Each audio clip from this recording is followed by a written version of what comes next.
सुरुवात माझी 2001 सालपासून सुरुवात केलेली आहे. त्या ठिकाणी दमने या ग्रुपचं एक ब्रॉयलरचे शेड मोठ्या प्रमाणामध्ये त्यांच्या ज्या घराच्या शेजारी सुरुवातीला माझ्याकडे फक्त शेड पण नव्हतं. एक साधारण एक आपलं गवताचं छप्पर म्हणतो आपण त्याच्यामध्ये 100 पक्षी आणून मी सुरुवात केली. आता एकूण पक्षी माझ्याकडे सगळे अंड्यावरचे पक्षी आता सध्या माझ्याकडे 15,000 पक्षी आहेत. फार्मरला त्या पक्षामध्ये व्हेरिएशन नसलं पाहिजे, त्याचा कलर चांगला आला पाहिजे, तुरा चांगला आला पाहिजे. व्यापाऱ्यांनाही तो माल मार्केटमध्ये विक्रीसाठी अजिबात अडचण येत नाही. नमस्कार मित्रांनो, मी योगेश, तुम्ही पाहता इन्फोपीडिया चॅनल. आज आपण अहिल्यानगर जिल्ह्यातील एका लेअर फार्मिंगच्या पोल्ट्री शेडला भेट देण्यासाठी आलेलो आहोत. तर या लेअर फार्मिंगच्या पोल्ट्री शेडचं काम कशा पद्धतीने चालतं याची सविस्तर माहिती या व्हिडिओच्या माध्यमातून आपण घेणार आहोत. नमस्कार सर. नमस्कार. प्रथमतः आपला परिचय करून द्या आमच्या प्रेक्षकांना. मी राजेंद्र बापूसाहेब गांगर्डे, माझं गाव कोंबळे, तालुका कर्जत, जिल्हा अहमदनगर. आता हा व्यवसाय करत आहात तुम्ही, कधीपासून करत आहात? हा मी तसा सुरुवात माझी 2001 सालपासून सुरुवात केलेली आहे. 2001 साल. कशी पद्धतीने प्रेरणा मिळाली हा व्यवसाय करावा म्हणून? आता हा व्यवसाय करण्यासाठी तर मी सुरुवातीला ज्यावेळेस लहान होतो, एक 5वी 6वी 7वीला असताना मामाच्या गावाला सुट्टीला जायचो. मावशीच्या गावाला जायचो. मामाचं आणि मावशीचं गाव जवळ होतं. तर त्या मावशीच्या गावामध्ये मी 8-8 10 दिवस सुट्टीमध्ये राहायचो. त्या ठिकाणी दमने या ग्रुपचं एक ब्रॉयलरचे शेड मोठ्या प्रमाणामध्ये त्यांच्या ज्या घराच्या शेजारी होते आणि एक कुतूहल म्हणून मी त्या ठिकाणी ते फार्म पाहायला जायचो. ते छोटे पिल्लं वगैरे पाहिल्यानंतर मला पण असं वाटलं की आपण जीवनामध्ये आपण सुद्धा असं मोठा फार्मिंग करून आपण करू शकतो. आणि मग ती प्रेरणा मी मनामध्ये ठेवून इयत्ता 7वीला असताना ती प्रेरणा मनामध्ये ठेवली आणि भविष्यात आपण कधीतरी ही करू करायचा हा व्यवसाय मनामध्ये ठेवून म्हणजे मी त्या पद्धतीने थोडासा विचार केला.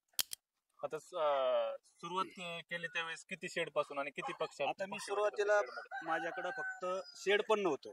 एक साधारण एक आपलं गवताचं छप्पर म्हणतो आपण त्याच्यामध्ये 100 पक्षी आणून मी सुरुवात केलेली आहे. 100 पक्षी सुरुवात केली. हो. आता किती शेड आहेत तुमची? आता माझ्याकडे 6 शेड आहेत. 6 शेड. 6 शेड.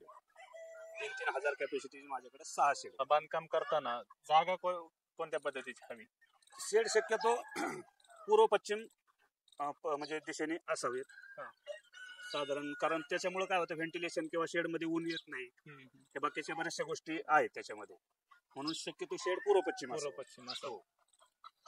आणि त्याची रुंदी जास्तीत जास्त एक 28 फुटापेक्षा जास्त रुंदी नसावी. लांबी तुम्ही किती मोठ्या प्रमाणात करू शकता. 28 फुटापेक्षा जास्तीत जास्त 28, मग कमीत कमी 25 पर्यंत हे करू शकतो, कारण व्हेंटिलेशन त्याच्यामुळे चांगलं राहतं.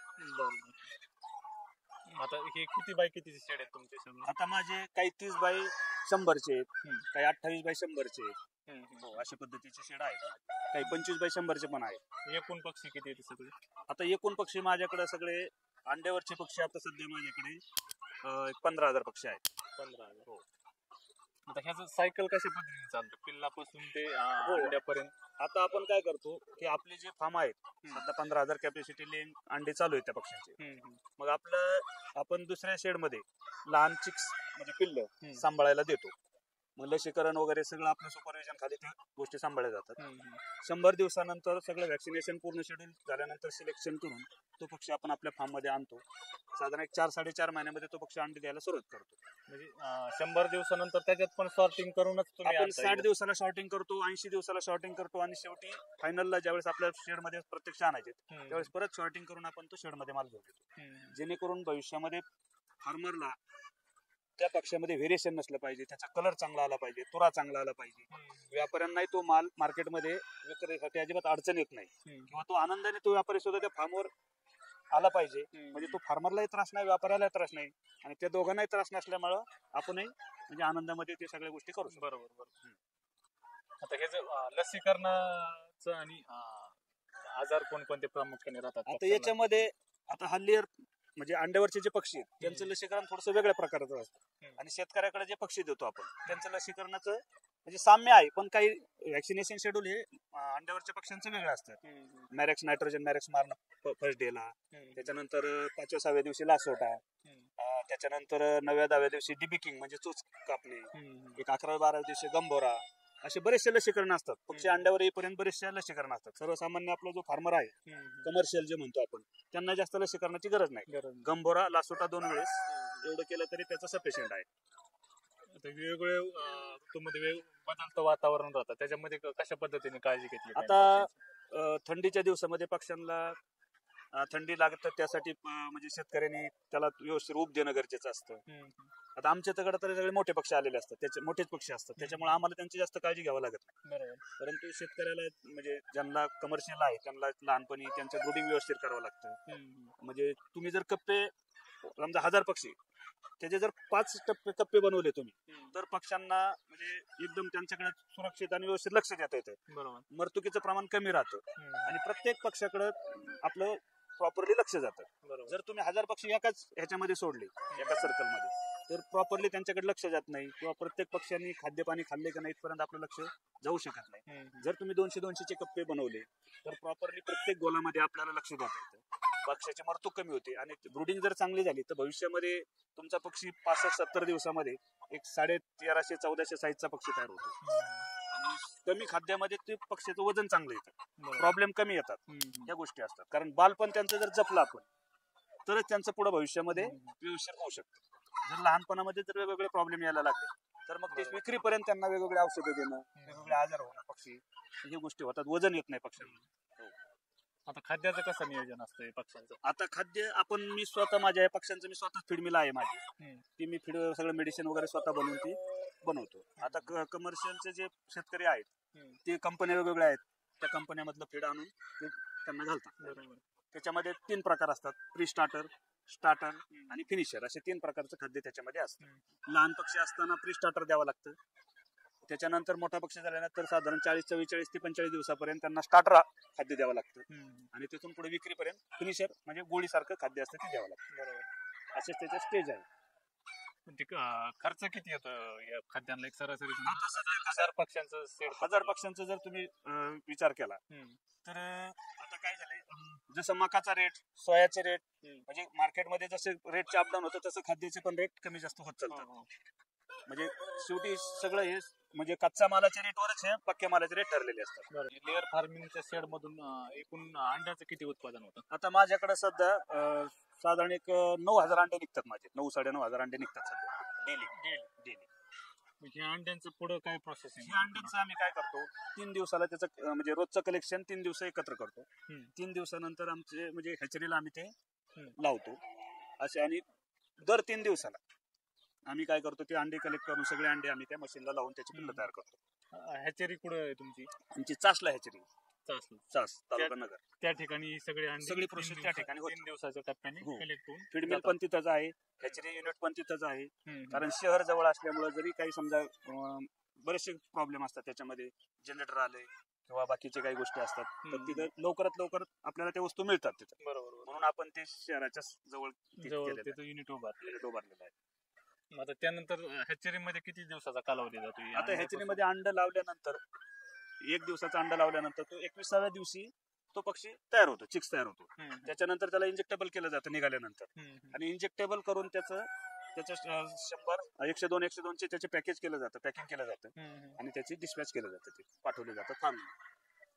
म्हणजे ऑर्डर प्रमाणे त्याच्या ऑर्डर 15-20 दिवस अगोदरच पेंडिंग असतात, आणि जशी ऑर्डर तशा पद्धतीने त्यांची डिलिव्हरी आपण देतो. डायरेक्ट तुम्ही त्या फार्मला आपली गाडी स्वतःची जाती, त्या ठिकाणी आमचा ड्रायव्हर तो सगळे चिक्स मोजून देतो. एखादा डॅमेज पक्षी, लंगडा पक्षी असेल तर तो बाजूला घेतो. म्हणजे फार्मर्स म्हणजे शेतकऱ्याचं कोणत्याही प्रकारचं नुकसान होणार नाही याची आम्ही खूप काळजी घेतो, कारण आपण 100 पक्षापासून सुरुवात केलेली आहे. म्हणजे याच्यामध्ये फायदा तोटा, जर शेतकरी व्यवस्थित त्याला रिझल्ट आला, त्याला जर परवडलं तर चालू ठेवणार आहे ना. त्याला जर परवडलं नाही, पक्षी चांगला मिळाला नाही, तर तो चालणार नाही मार्केटमध्ये किंवा त्याचं नुकसान होणार आहे. म्हणून फार्मरचं नुकसान होणार नाही या पद्धतीची आपण पुरेपूर काळजी घेतो. आता ही कोणत्या जातीचे तुम्ही पक्षी तयार करता? आता हा आम्ही स्वतःच ब्रीड तयार केलं होतं, एक कावेरी पक्षी आणलं होतं, पण त्याच्यापासून सिलेक्शन करत आम्ही स्वतःच त्याचा ब्रीड डेव्हलप केलेला आहे. त्याच्यातलं सिलेक्शन करून आम्हाला जे योग्य वाटतो पक्षी तो आम्ही सिलेक्ट करतो. मागणीनुसार त्या पद्धतीने आम्ही नियोजन करतो. कसं आहे मार्केट वगैरे कशा पद्धतीने? आता मार्केट बऱ्यापैकी, पण आपल्या म्हणजे सुशिक्षित मुलांसाठी हा व्यवसाय खूप चांगला आहे.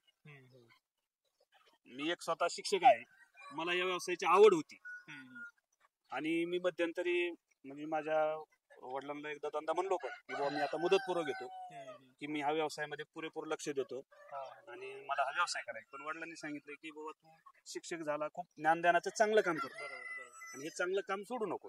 हा व्यवसाय तू साईड बिझनेस म्हणून कर, पण हा मुख्य तुझं जे तुला देवाने चांगलं दिलेलं आहे ज्ञानदानाचं महत्वाचं काम हे कोणालाही मिळत नाही, तुला मिळालेलं आहे.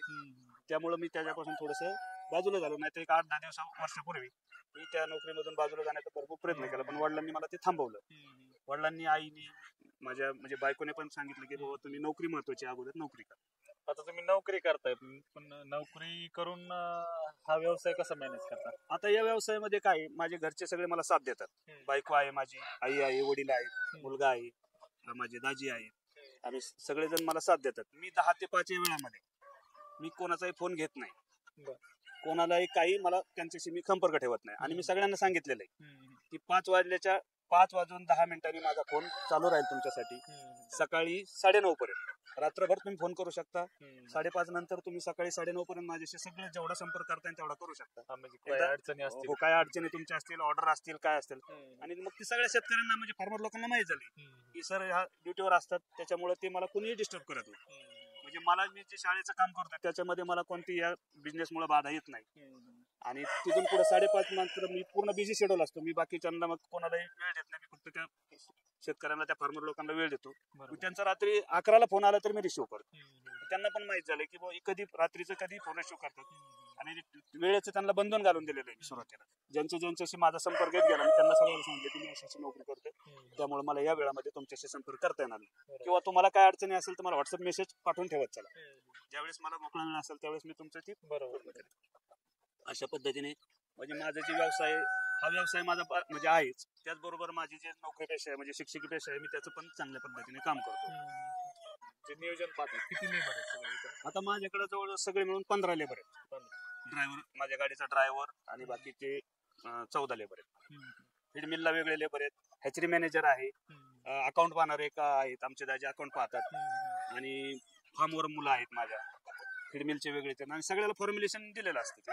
म्हणजे फीडवाल्यांना त्यांचं फॉर्म्युलेशन दिलेलं असतं, तेवढं ते टाकतात. मी फक्त काही चेंजेस असेल तर ते त्यांना वहीवर लिहून ठेवतो की आता ह्या आठवड्यामध्ये हे मेडिसिन घालायचं, किंवा काय चेंजेस असेल ते त्यांना सांगून देतो. बरोबर.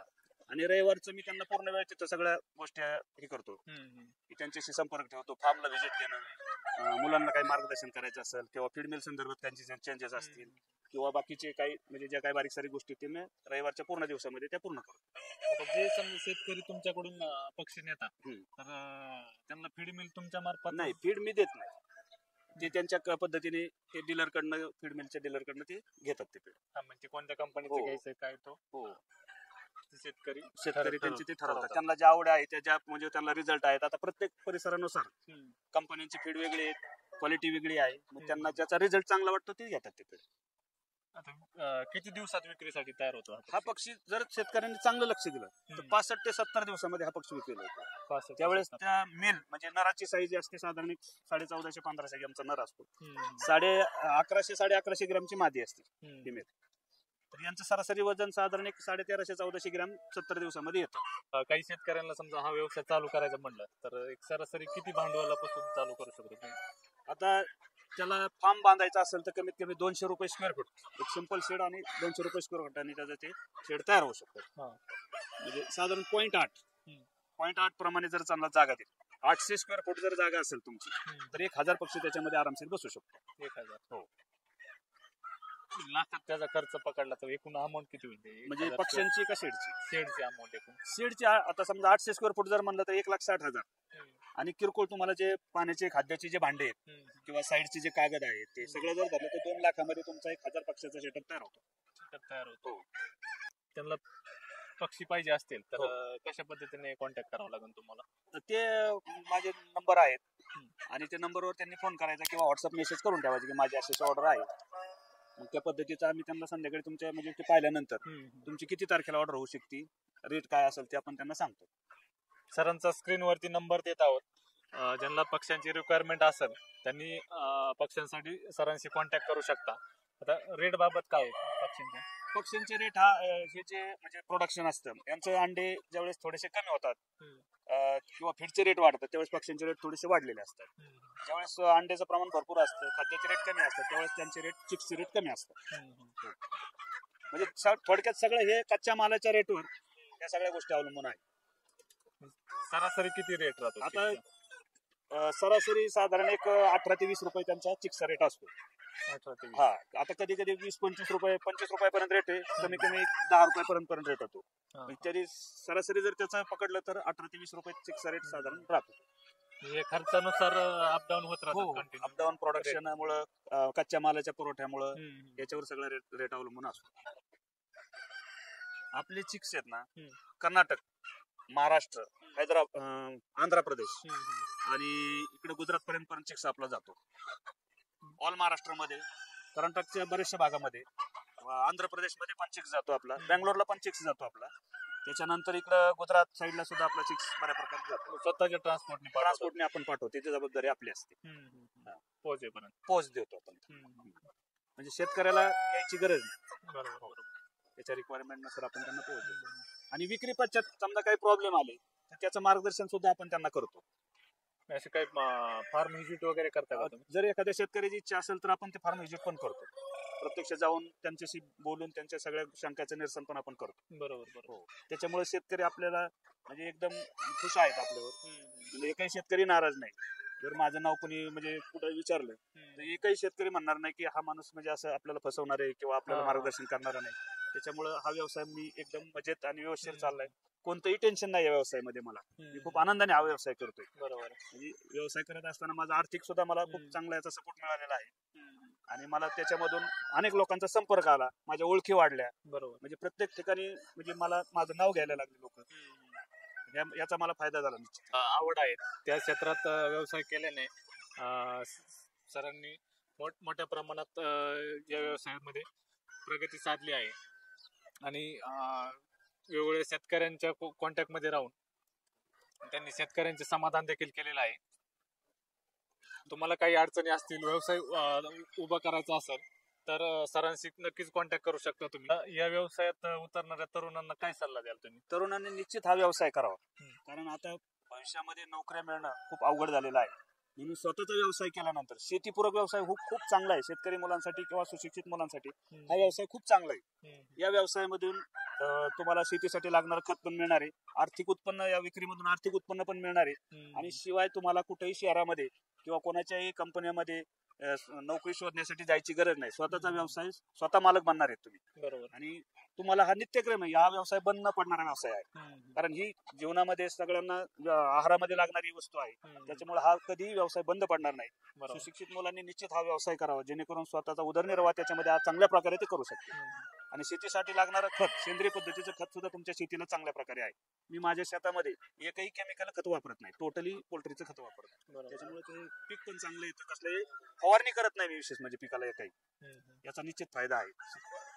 त्याचबरोबर या व्यवसायासमोरील आव्हानं पण काही आहेत का? हो, आहेत ना. तुम्ही जर त्याच्याकडे दुर्लक्ष केलं, चांगलं लक्ष दिलं नाही तर निश्चित तुमचं नुकसान होणार आहे. कारण हा व्यवसाय खूप काटेकोरपणे डोळ्यामध्ये तेल घालून करण्यासारखा हा व्यवसाय आहे. म्हणजे तुम्ही त्याच्यामध्ये दुर्लक्ष केल्यानंतर तुम्हाला त्या ठिकाणी नुकसान होणारच आहे. तुम्ही जर लक्ष देऊन केलं ही गोष्ट तर तुमचं नुकसान होणार नाही. तुम्ही निश्चित प्रॉफिट मध्ये राहणार आहात. तुम्हाला 2 पैसे त्याच्यातून उत्पन्न 100% मिळणार आहे. कारण मी माझं स्वतःचं उदाहरण सांगतोय. कारण मी याच्यामध्ये लक्ष दिल्यामुळेच मी आज चांगल्या प्रकारे 100 पक्षापासून आज मी 15,000 कॅपॅसिटीचा म्हणजे ब्रीडर फार्म केला. शिवाय हॅचरी युनिट केलंय. माझी रोजची कॅपॅसिटी 11,000 चिक्स काढण्याची रोजची कॅपॅसिटी माझी. हो. माझी जो 1 कोटीची गुंतवणूक आहे चास मध्ये, हॅचरी युनिट मध्ये. आणि हे ब्रीडरचे तर पैसे वेगळेच आहेत. तर मित्रांनो, सरांनी या व्यवसायाबद्दल परिपूर्ण अशी माहिती दिली आहे. सरांचं चास येथे हॅचरी युनिट आहे, त्याबद्दल आपणास सविस्तर व्हिडिओ पाहिजे असेल तर आमच्या इन्फोपीडिया चॅनलला सबस्क्राईब करा, व्हिडिओ शेअर करा, लाईक करा. भेटूया एका नवीन व्हिडिओसह. धन्यवाद.